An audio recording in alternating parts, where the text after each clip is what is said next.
आज हम आपको लेके जा रहे हैं एक ऐसे मंदिर पर जो बसा है समुद्र तल से 11,000 फीट की ऊंचाई पर और यह मंदिर भगवान कार्तिकेय को समर्पित है।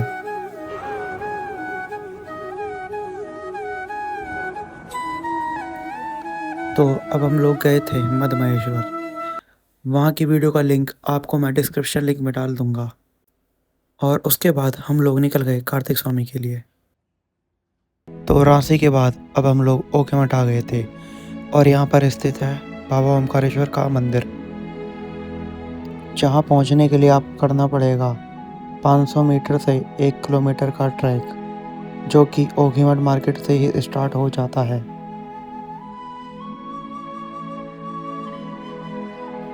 तो अब हम पहुंच गए थे बाबा ओमकारेश्वर, जिनको बाबा केदार और बाबा मद्महेश्वर का विंटर सीट भी कहा जाता है।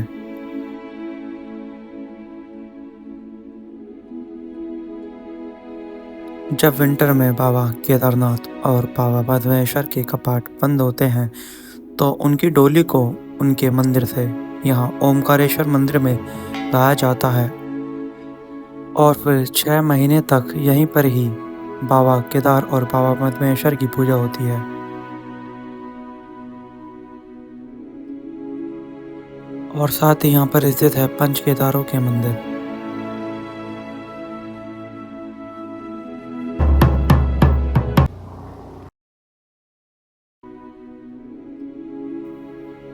तो ओखीमठ में ओमकारेश्वर बाबा के दर्शन करने के बाद अब हम लोग निकल गए थे रुद्रप्रयाग के लिए, जहाँ पर मिलता है हमें 2 नदियों का संगम, जिसमें मंदाकिनी और अलकनंदा नदी मिलकर बनाती है एक नदी, और उस नदी को दोबारा अलकनंदा के नाम से जाना जाता है।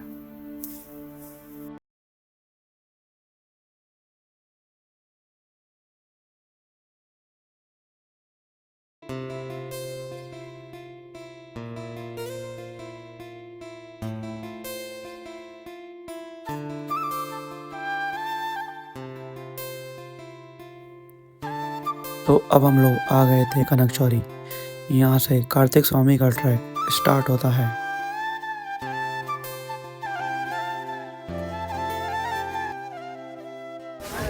तो मैं इस टाइम आ चुका हूँ रुद्रप्रयाग जिले के कनकचौरी में। यहाँ से जो है कार्तिक स्वामी का ट्रैक स्टार्ट होता है, जो मंदिर 13,000 फीट की एल्टीट्यूड पे है और इसका ट्रैक भी 3.5 किलोमीटर का है। ये जो मंदिर है ये भगवान कार्तिकेय को समर्पित है।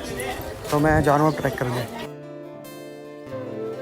तो इसी के साथ हमने अपना ट्रैक स्टार्ट कर दिया था, जो कि 3 से 3.5 किलोमीटर का होने वाला था।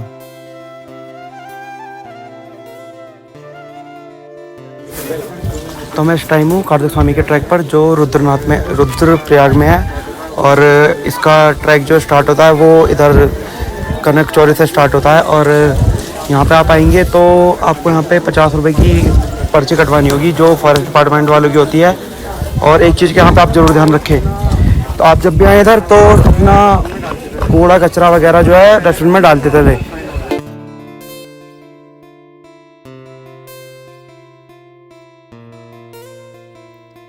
इस ट्रैक पर भी हमारे साथ कई सारे और लोग भी थे।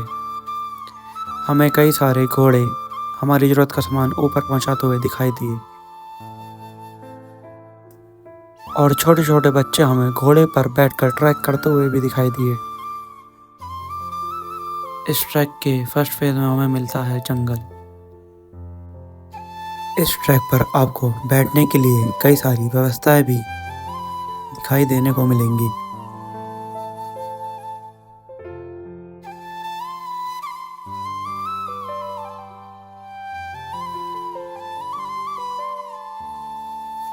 और इस ट्रैक पर आपको जगह जगह डस्टबिन भी प्रोवाइड हो जाएंगे, जिसमें आप अपना कूड़ा कचरा डाल सकते हैं।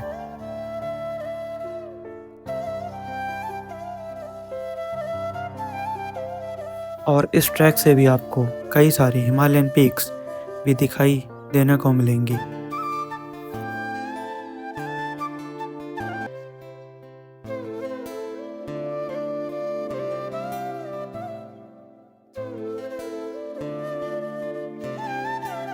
और आपको यहाँ पर कई सारी दुकानें भी देखने के लिए मिलेंगी, जहाँ पर आप अपना डिनर लंच आसानी से कर सकते हैं।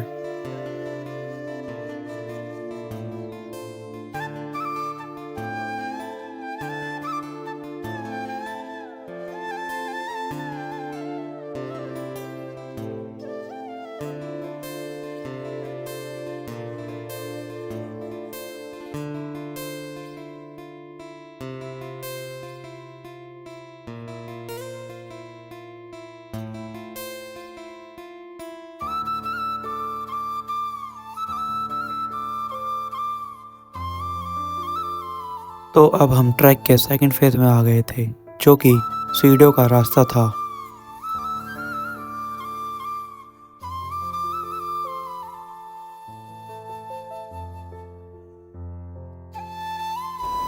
तो ऑलमोस्ट 1 घंटे में हम लोग मंदिर पहुंच गए थे।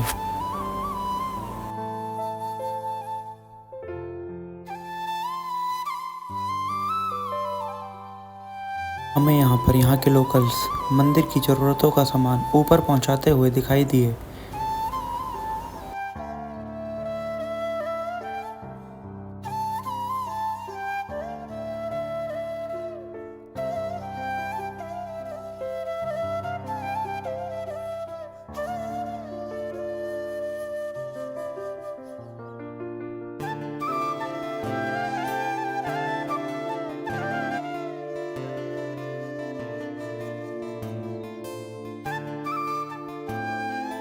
ऊपर जाकर हमें कई सारी माउंटेन पीक्स का क्लियर व्यू दिखाई दे रहा था।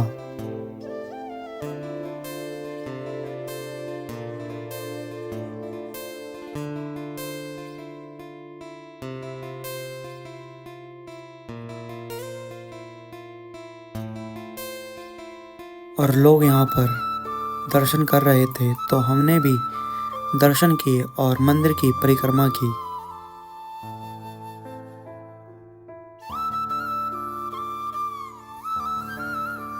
तो हमने भी ट्रैक ख़त्म करा, हम ऊपर आए और हमने फिर यहाँ पे दर्शन वर्शन करे हैं। और दर्शन करने के बाद हमने मंदिर के थोड़े परिक्रमा करी। परिक्रमा करने के बाद इधर पूरा चौखंबा पीक और मतलब बहुत सारी पीक्स दिखती हैं। और फिर उसके बाद हमें यहाँ मंदिर के पंडित जी ने बताया कि जब मतलब गणेश जी और कार्तिकेय जी को बोला गया था कि आप पूरे ब्रह्मांड के चक्कर लगा के आइए, पूरी दुनिया के चक्कर लगा के आइए, तो गणेश जी तो मतलब कार्तिकेय जी तो अपना मोर लेके चल दिए थे 3 चक्कर लगाने। लेकिन गणेश जी ने क्या करा, भोले बाबा और माता पार्वती के चक्कर लगाने लग गए। और जैसे ही कार्तिकेय भगवान पूरे वर्ल्ड के 3 चक्कर लगा के आए, तो उनको आके पता लगा कि गणेश जी ने तो ऑलरेडी लगा दिए हैं, तो उनको ये विश्वास नहीं हुआ। तो फिर भोले बाबा ने वो गुस्सा करने लग गए कि आप लोग झूठ बोल रहे हो। तो भोले बाबा ने क्या कहते हैं, अपनी दिव्य दृष्टि से उनको दिखाया कि देखो इन्होंने मेरे और माता पार्वती के 3 चक्कर लगा दिए हैं। तो ये सुनकर कार्तिकेय जी को बहुत ही रिग्रेट हुआ और कि मैंने अपने पिताजी पर ऐसे विश्वास नहीं किया।